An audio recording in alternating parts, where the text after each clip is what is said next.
Nakakatuwa po 'to si Senator Lacson 'no. Talagang, hindi pa rin po siya masaya na yung kanya pong, kinamumuhian na senador 'no. Yung, talagang kasi ibang klase po kasing ginawa ni Senator Marcoleta, eh. Una, pinakita niya po kung gaano po 'no.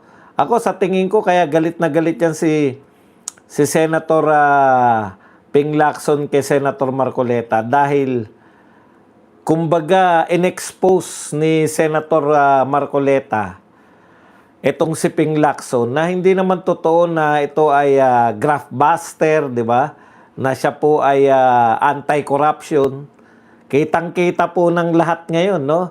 Kung paano po pinipigilan ni Senator Lacson sa pamamagitan ng hindi pag-imbestiga sa Blue Ribbon, iyon pong usapin nitong flood control, no? Tsaka yung akala natin ang huhusay nilang mga senador, pagdating po ni Senator Marcoleta, talagang naging matatawag natin pangkaraniwan lang sila o worse. Natuklasan natin na kapos na kapos pala sa kahusayan ang buong Senado, no? Dahil po sa ginawa ni Senator Marcoleta. Okay. Na yung ang tagal-tagal nila, silang dalawa ni Tito Soto, wala pa rin talaga pala silang natutunan bilang mga senador. Wala naman po talagang kumbaga kontribusyon, no? Kung kailan po, sabi nga ni hiramin ko lang po yung quotation ni Lenny. Kung kailan kailangan, hindi nagpapakita. Yun po yung no? Si Senator Marcoleta ang nagpakita po sa mga senador na mayroon tayong kinakailangang meron tayong tungkulin sa bayan. Ito po ay mag-imbestiga sa malawakang korupsyon, pero siya rin po ang nag-expose na wala palang kakayahan itong mga kasama niya o worse, nakikipagkutsabahan yung mga kasama niya para hindi matuloy ang investigasyon. Yan po yung kitang-kita po natin dyan. In-expose po sila lahat ni Senator Marcoleta. Ngayon po, walang katapusan po yung pagtira nito, no? Pati po yung pagkakasakit ni Senator Marcoleta, hindi po pinatawad ni Senator Ping Lacson. Ito yung sinasabi ni Lacson, eh. Bakit daw may pattern? Ayan. Sabi ni Lacson, naglalabasan yung mga may sakit once lumabas yung warrant. No? Lacson flags pattern of hospital stays among personalities facing arrest, contempt charges. Alam mo, Lacson, siguro may pagkaulyanin ka na ba? Hindi mo ba naisip na ikaw minsan sa panahon, mas matapang pa nga sa'yo si Marcoleta, eh. Bakit? Alam ni Marcoleta na pinopolitika lang siya, pero hindi siya tumakbo, hindi siya nagtago. Haharapin niya sa korte yung kung ano man yung kinakaso sa kanya. Tsaka pare-pareho tayong hindi doktor. Hindi ka doktor, hindi rin ako doktor. Pero ang paliwanag ko po dyan, imposible po ba sa mga tao na sinasampahan ng kaso? Ang tanong ko lang po, sa tingin nyo ba yung mga tao na sinasampahan ng kaso o na mabibilanggo, sa tingin nyo normal pa rin ang kanilang sitwasyon? Tandaan po ninyo, ang numero unong dahilan ng pagkakasakit ng tao is stress. At wala na pong ibang mas nakaka-stress sa buhay kung hindi yung nalalaman mo na ikaw ay makukulong. Lalo na kung wala ka namang ginagawang kasalanan. Sasabihin, bakit? Hindi po pauso yan. Yung sinasabi mo, Senator Lacson, na may pattern na pag nasasampahan ng kaso, no?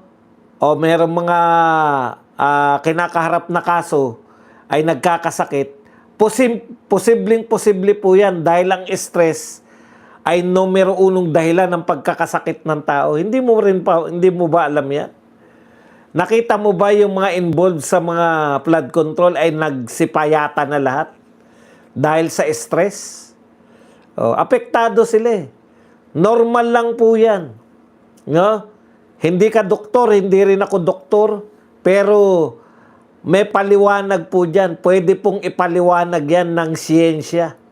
No? Tama yun. Huwag mong sabihin, eto kasi ang pinalalabas mo ba, nagkakasakit o pinipeke lang yung pagkakasakit para maligtasan? Bakit pag sinabi mo bang may sakit ka, pauuwiin ka na sa bahay? Hindi rin naman eh. Di ba? Huwag mong sabihin na nagsisinungaling yung mga doktor. Pag sinabi ng doktor na hindi po pwedeng iharap sa korte si Marcoleta dahil siya ay may sakit, dapat tayong maniwala kasi science yan eh. Yan yung sinabi ng doktor. Okay. Pero ito po ang malupit dito sa sinasabi nito eh. No? Una, kinu-question ko yun. No? Bakit ka magtatanong dun? Hindi ka naman doktor. Inaakusahan mo ba si Marcoleta na pinipeke niya lang yung kanyang pagkakasakit? Imposible naman, di ba? Papayag ba yung mga pulis na makipagsabuatan yung doktor na may sakit si Marcoleta? Okay. Isa pa. Ito ang malupit dito sa sinabi ni Senator Lacson.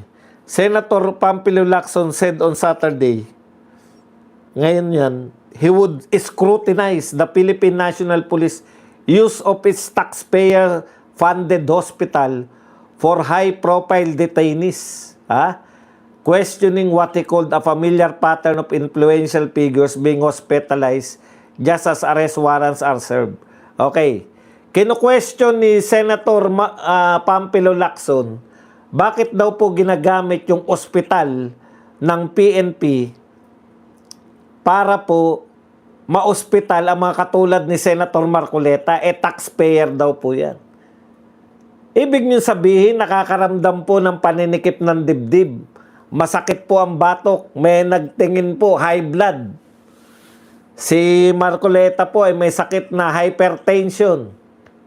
Ibig niyo po sabihin, wag pa ring dalhin sa PNP Hospital dahil ang PNP Hospital po ay nagbabayad po niyan, taxpayer funded.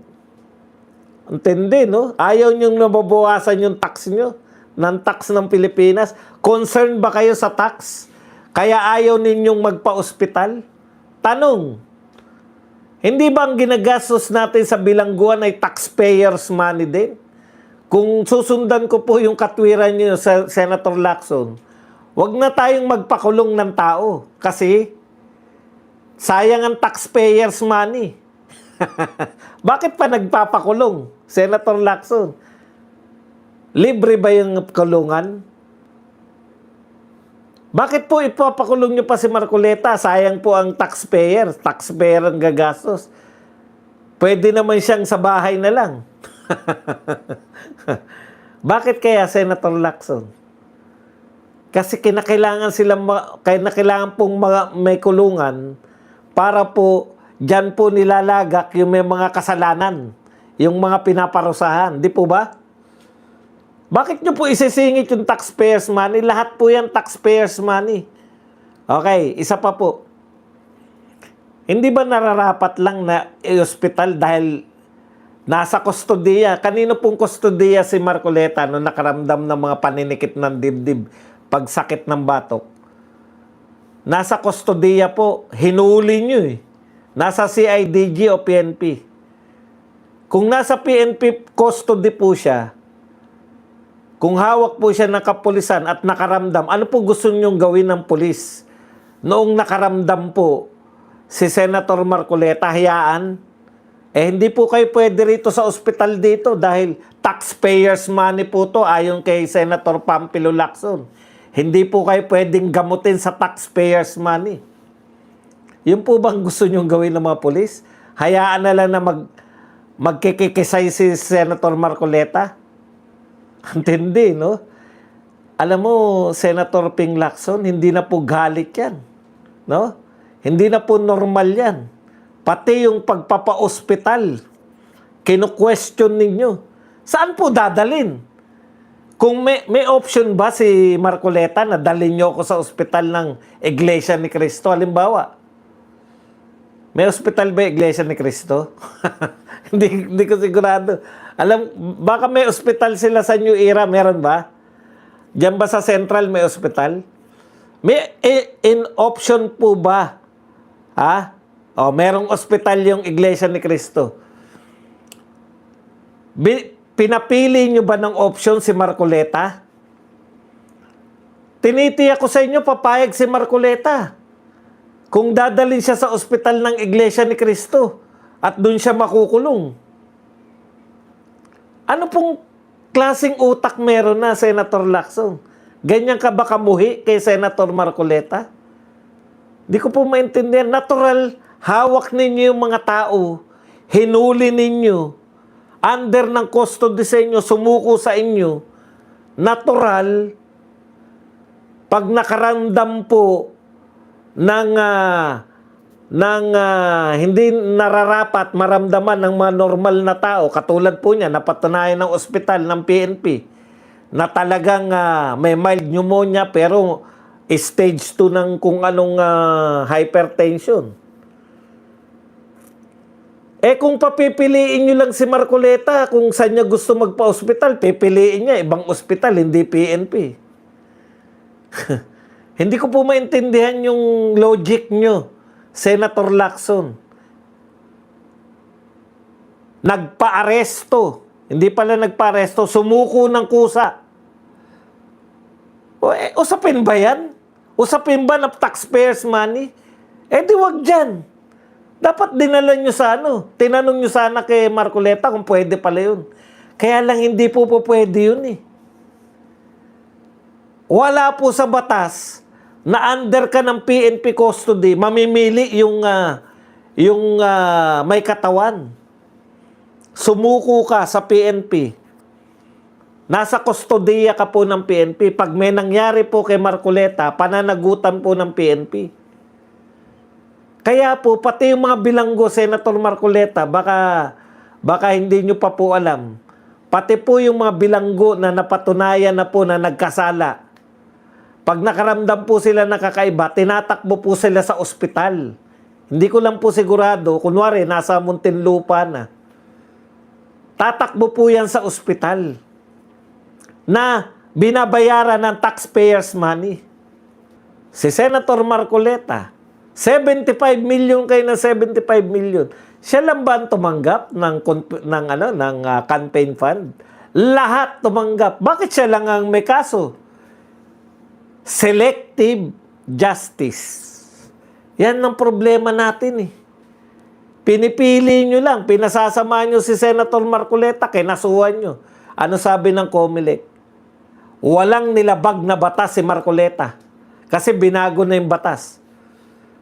Puta, same na pera, 75 million. Yung kaso niya sa COMELEC, 75 million na halaga. Yung kaso niya na plunder, 75 million. Ibig sabihin,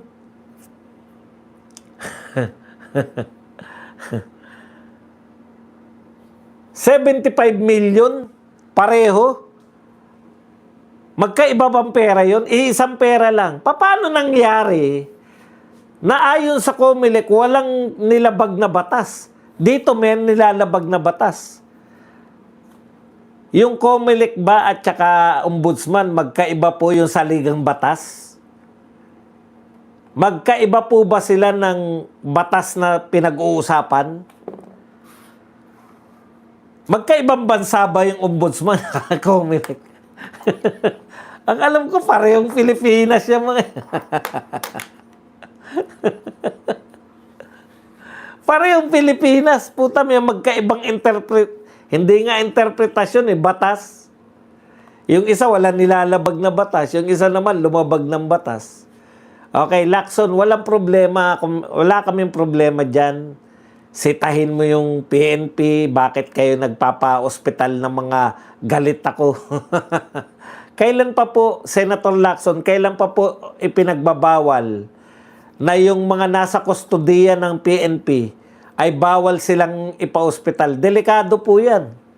Halimbawa, meron kayong hinuli, nasa krami, nagkasakit, may inatake sa puso. Ay, teka muna, taxpayers money to. Saan po siya dadalhin?